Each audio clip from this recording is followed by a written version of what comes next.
Dulu di masa Nabi, kemunafikan itu sesuatu yang asing. Asing sekali kemunafikan itu. Dan akan datang suatu zaman di mana iman yang akan asing dan kemunafikan yang akan terang-nerang.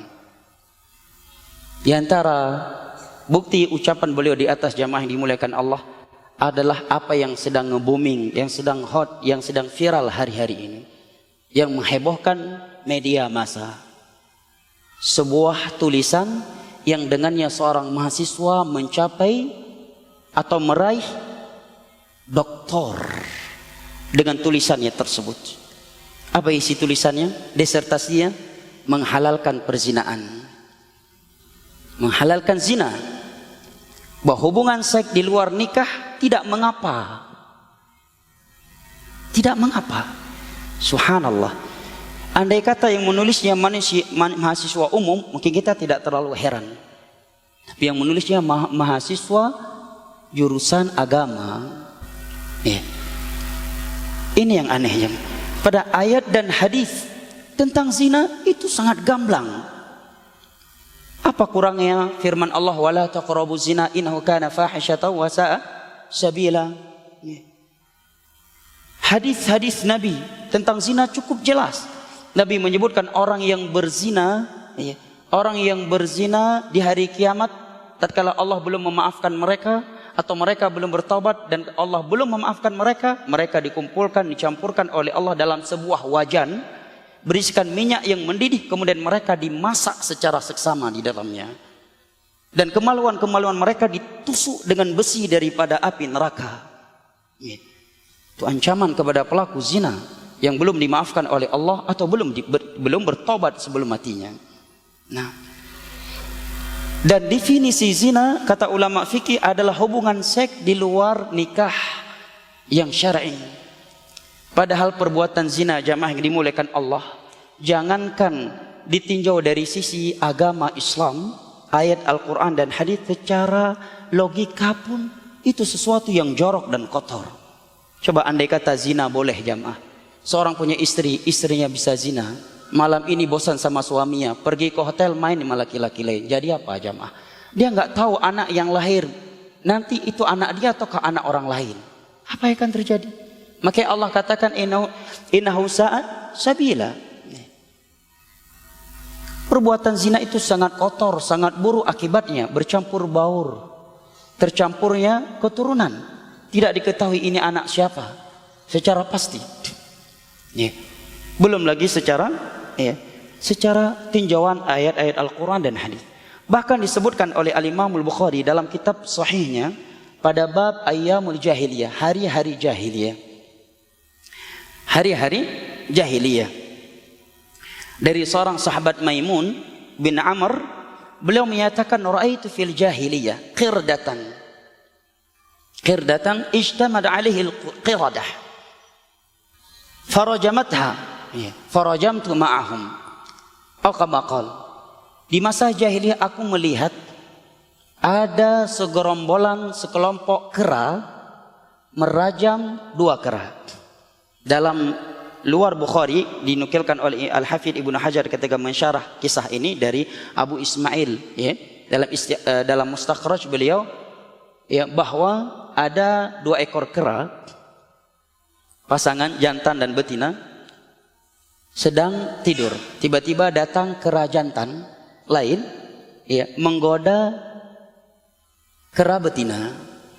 Kemudian mereka pergi berdua. Setelah itu kera betina tersebut kembali lagi ke suaminya. Dia kembali peluk suaminya. Tiba-tiba suaminya, kera yang jantan ini bangun dan mencium dari tubuh kera betina ini bau kera lain.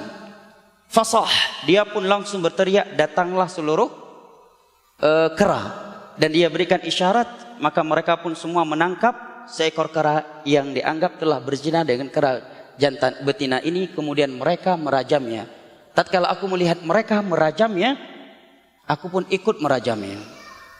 Subhanallah. Rupanya di zaman jahiliyah, kera sekalipun menganggap zina itu perbuatan yang jorok, yang menjijikkan. Sekarang justru segerombolan profesor, segerombolan doktor, dosen berkumpul ngasih disertasi buat mahasiswa yang membolehkan zina. Ini siapa yang gak waras? Mana yang lebih berakal? Kera tadi atau orang yang membolehkan dan membenarkan disertasi yang menghalalkan zina, jemaah? Dan saya yakin orang yang membolehkan zina, hati nuraninya pun mengingkarinya. Kalau dia benar-benar menganggap zina itu halal, dia tidak boleh marah kalau ada orang lain berzina dengan istrinya sendiri.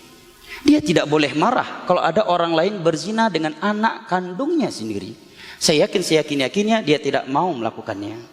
Seperti ada sebuah perdebatan, ya, beberapa tahun yang lalu, mungkin berapa puluh tahun yang lalu, terjadi perdebatan antara sebagian manusia yang berkeyakinan bahwa manusia ini keturunan kera.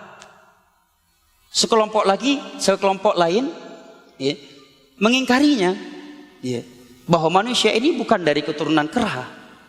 Maka saking cerdasnya orang yang mengingkari manusia dari keturunan kera, mereka menyatakan yang beranggapan dari keturunan kera kami persilahkan duduk di sini. Paham ya? Ini pertanyaan yang memukul, ya kan? Ya. Yang merasa dari keturunan kera, saya persilahkan duduk di sini. Mereka nggak mau. Berarti apa? Hati nuraninya sendiri mengingkari statementnya yang menyatakan bahwa manusia adalah keturunan kera. Karena dia berdalil bahwa Yahudi yang dikutuk oleh Allah di masa Nabi Musa menjadi kera dan khanazir. Padahal dalam hadis Sahih Muslim, Nabi menerangkan bahwa Yahudi yang dikutuk oleh Allah menjadi kera dan babi, Allah tidak berikan keturunan untuk mereka. Mereka punah setelah itu, nggak punya keturunan. Ya. Demikian juga ini. Coba tanyakan kepada orang yang buat disertasi tadi bahwa zina halal. Andai kata istrinya berzina dengan seseorang, dia marah enggak? Anak kandungnya berzina dengan seseorang, dia marah enggak? Pasti akan marah. Hati nuraninya, jam. Tapi lihat, karena filsafat Yunani orang bisa rusak. Itu disebut dengan ilmu kalam. Maka ilmu filsafat Yunani dari semenjak muncul masuk ke dalam Islam, ya, di abad ketiga dan seterusnya, langsung diingkari oleh Imam Syafi'i, Imam Ahmad. Itu pertama masuknya di masa Khalifah Ma'mun. Filsafat Yunani diterjemahkan ke dalam bahasa Arab. Dari filsafat Yunani itulah dia memaksa para ulama untuk menyatakan Al-Quran makhluk. Dia paksa ulama. Di antara Imam Ahmad di penjara, namun Imam Ahmad tegar di atasnya. Dan mufti dia yang bernama, di sana itu bernama Ibnu Abi Du'ad. Filsafat Yunani itu asal muasalnya membuat manusia berbicara dengan akal, tidak lagi berbicara dengan dalil. Bahkan sebagian mereka mengeluarkan statement akal lebih tinggi daripada Allah. Karena kalau bukan karena akal, Allah tidak disembah katanya.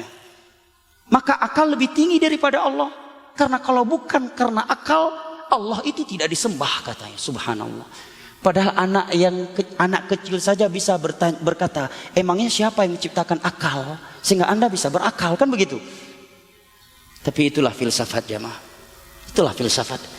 Maka Allah berfirman di dalam Al-Quranul Karim, innama kana qaulal mu'minin idza du'u ila Allah wa rasulihi liyahkuma bainahum ay yaqulu sami'na wa ata'na wa ulaika humul muflihun. Ciri mukmin sejati, kalau sudah dihadapkan kepadanya hukum Allah dan hukum Rasulnya, dia selalu berkata sami'na wa ata'na. Masalah dia belum mengamalkannya, ini urusan lain. Ya, sami'na wa ata'na. Ini kriteria mukmin ketika sudah mengetahui hukum Allah dan Rasulnya. Wa ulaika humul muflihun, dan mereka adalah orang-orang yang sukses.